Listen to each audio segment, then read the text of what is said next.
Hi, it's Miss Kyoto, ready for our shared reading. We continue with Charlotte's Web by E.B. White.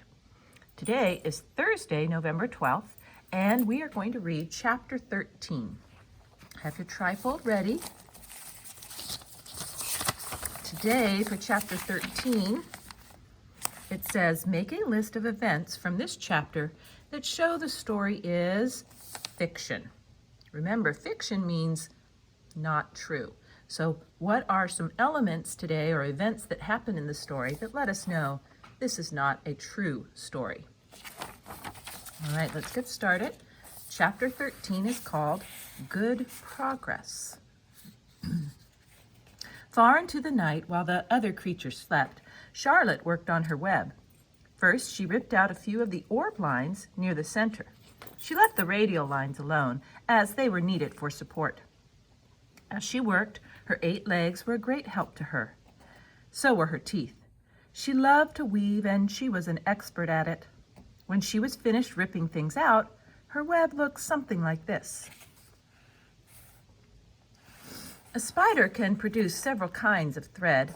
She uses a dry, tough thread for foundation lines, and she uses a sticky thread for snare lines, the ones that catch and hold insects. Charlotte decided to use her dry thread for writing the new message. If I write the word terrific with sticky thread, she thought, every bug that comes along will get stuck in it and spoil the effect. Now let's see. The first letter is T. Charlotte climbed to a point at the top of the left-hand side of the web. Swinging her spinnerets into position, she attached her thread and then dropped down. As she dropped, her spinning tubes went into action, and she let out thread. At the bottom, she attached the thread. This formed the upright part of the letter T. Charlotte was not satisfied, however. She climbed up and made another attachment right next to the first. Then she carried the line down so that she had a double line instead of a single line. It will show up better if I make the whole thing with double lines. She climbed back up, moved over about an inch to the left, touched her spinnerets to the web, and then carried a line across to the right, forming the top of the T. She repeated this, making it double. Her 8 legs were very busy helping. Now for the E. Charlotte got so interested in her work, she began to talk to herself as though to cheer herself on. If you had been sitting quietly in the barn cellar that evening, you would have heard something like this. Now for the R. Up we go. Attach. Descend. Payout line. Whoa. Attach. Good. Up you go. Repeat. Attach. Descend. Payout line. Whoa, girl. Steady now. Attach. Climb. Attach. Over to the right. Payout line. Attach. Now, right and down and swing that loop and around and around. Now into the left. Attach. Climb. Repeat. Okay. Easy, keep those lines together. Now, then out and down for the leg of the R. Payout line, whoa, attach, ascend, repeat. Good girl. And so, talking to herself, the spider worked at her difficult task. When it was completed, she felt hungry. She ate a small bug that she had been saving. Then she slept. Next morning, Wilbur arose and stood beneath the web. He breathed the morning air into his lungs. Drops of dew catching the sun made the web stand out clearly. When Lurvy arrived with breakfast, there was the handsome pig, and over him, woven neatly in block letters, was the word terrific. Another miracle. Lurvy rushed and called Mr. Zuckerman. Mr. Zuckerman rushed and called Mrs. Zuckerman. Mrs. Zuckerman ran to the phone and called the Arabels. The Arabels climbed into their truck and hurried over.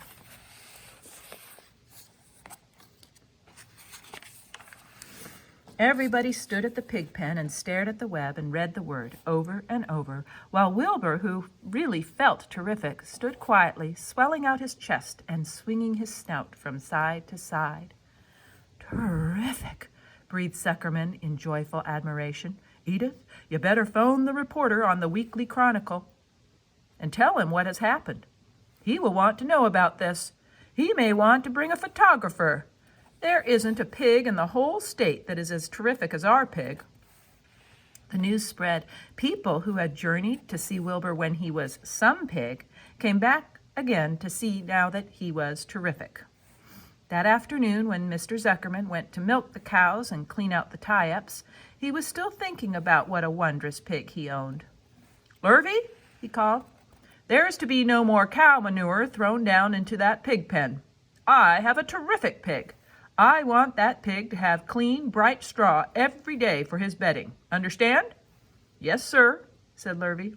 "Furthermore," said Mr. Zuckerman, "I want you to start building a crate for Wilbur. I have decided to take the pig to the county fair on September 6th. Make the crate large and paint it green with gold letters." "What will the letters say?" asked Lurvy. "They should say, 'Zuckerman's Famous Pig.'" Lurvy picked up a pitchfork and walked away to get some clean straw. Having such an important pig was going to mean plenty of extra work, he could see that. Below the apple orchard, at the end of a path, was the dump where Mr. Zuckerman threw all sorts of trash and stuff that nobody wanted anymore. Here, in a small clearing hidden by young alders and wild raspberry bushes, was an astonishing pile of old bottles and empty tin cans and dirty rags and bits of metal and broken bottles and broken hinges and broken springs and dead batteries and last month's magazines and old discarded dish mops and tattered overalls and rusty spikes and leaking pails and forgotten stoppers and useless junk of all kinds, including a wrong-size crank for a broken ice cream freezer. Templeton knew the dump and liked it. There were good hiding places there, excellent cover for a rat, and there was usually a tin can with food still clinging to the inside. Templeton was down there now, rummaging around. When he returned to the barn, he carried in his mouth an advertisement he had torn from a crumpled magazine. "How's this?" he asked, showing the ad to Charlotte.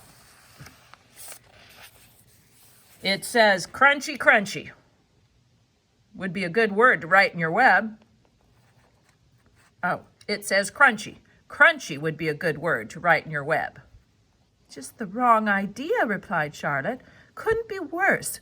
We don't want Zuckerman to think Wilbur is crunchy. He might start thinking about crisp, crunchy bacon and tasty ham. That would put ideas in his head. We must advertise Wilbur's noble qualities, not his tastiness. Go get another word, please, Templeton." The rat looked disgusted, but he sneaked away to the dump and was back in a while with a strip of cotton cloth. "How's this?" he asked. "It's a label off an old shirt." Charlotte examined the label. It said, "Pre-shrunk." "I'm sorry, Templeton," she said, "but pre-shrunk is out of the question. We want Zuckerman to think Wilbur is nicely filled out, not all shrunk up. I'll have to ask you to try again."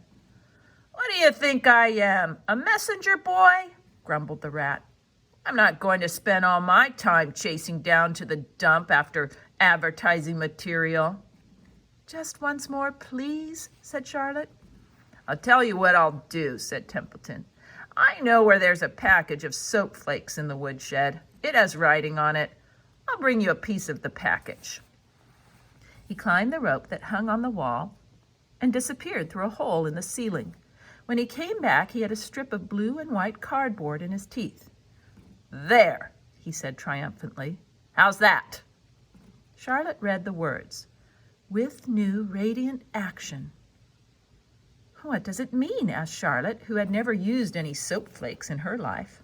"How should I know?" said Templeton. "You asked for words and I brought them. I suppose the next thing you'll want me to fetch is a dictionary." Together they studied the soap ad. "With new radiant action," repeated Charlotte slowly. "Wilbur," she called. Wilbur, who was asleep in the straw, jumped up. "Run around," commanded Charlotte. I want to see you in action, to see if you are radiant." Wilbur raced to the end of his yard. "Now back again, faster," said Charlotte. Wilbur galloped back. His skin shone, his tail had a fine, tight curl in it. "Jump into the air," cried Charlotte. Wilbur jumped as high as he could. "Keep your knees straight and touch the ground with your ears," called Charlotte. Wilbur obeyed. "Do a backflip with a half twist in it," cried Charlotte. Wilbur went over backwards, writhing and twisting as he went. "Okay, Wilbur," said Charlotte. "You can go back to sleep." "Okay, Templeton, the soap ad will do, I guess. I'm not sure Wilbur's action is exactly radiant, but it's interesting." "Actually," said Wilbur, "I feel radiant." "Do you?" said Charlotte, looking at him with affection. "Well, you're a good little pig, and radiant you shall be. I'm in this thing pretty deep now. I might as well go the limit." Tired from his romp, Wilbur lay down in the clean straw. He closed his eyes. The straw seemed scratchy, not as comfortable as the cow manure, which was always delightfully soft to lie in. So he pushed the straw to one side and stretched out in the manure. Wilbur sighed.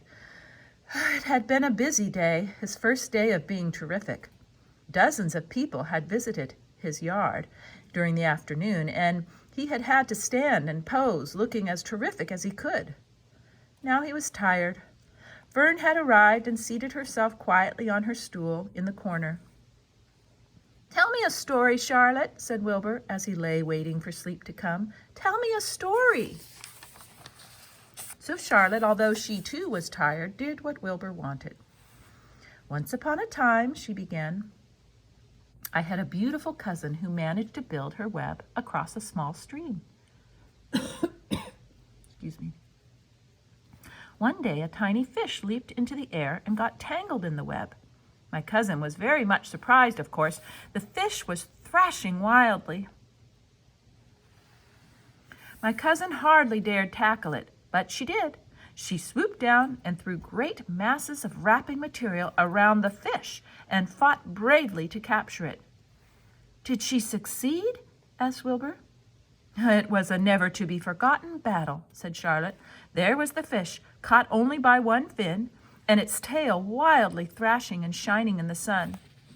There was the web sagging dangerously under the weight of the fish." "How much did the fish weigh?" asked Wilbur eagerly. "I don't know," said Charlotte. "There was my cousin slipping in, dodging out, beaten mercilessly over the head by the wildly thrashing fish, dancing in, dancing out, throwing her threads and fighting hard. First she threw a left around the tail. The fish lashed back. Then a left to the tail and a right to the midsection. The fish lashed back. Then she dodged to one side and threw a right and another right to the fin. Then a hard left to the head while the web swayed and stretched." "Then what happened?" asked Wilbur. "Nothing," said Charlotte. "The fish lost the fight. My cousin wrapped it up so tight it couldn't budge." "Then what happened?" asked Wilbur. "Nothing," said Charlotte. "My cousin kept the fish for a while, and then, when she got good and ready, she ate it." "Tell me another story," begged Wilbur. So Charlotte told him about another cousin of hers who was an aeronaut. "What is an aeronaut?" asked Wilbur. "A balloonist," said Charlotte. "My cousin used to stand on her head and let out enough thread to form a balloon. Then she'd let go and be lifted into the air and carried upward on the warm wind." "Is that true?" asked Wilbur, "or are you just making it up?" "It's true," replied Charlotte. "I have some very remarkable cousins." "And now, Wilbur, it's time you went to sleep." "Sing something?" begged Wilbur, closing his eyes. So Charlotte sang a lullaby while while crickets chirped in the grass, and the barn grew dark. This was the song she sang. "Sleep, sleep, my love, my only, deep, deep in the dung and the dark. Be not afraid and be not lonely. This is the hour when frogs and thrushes praise the world from the woods and the rushes.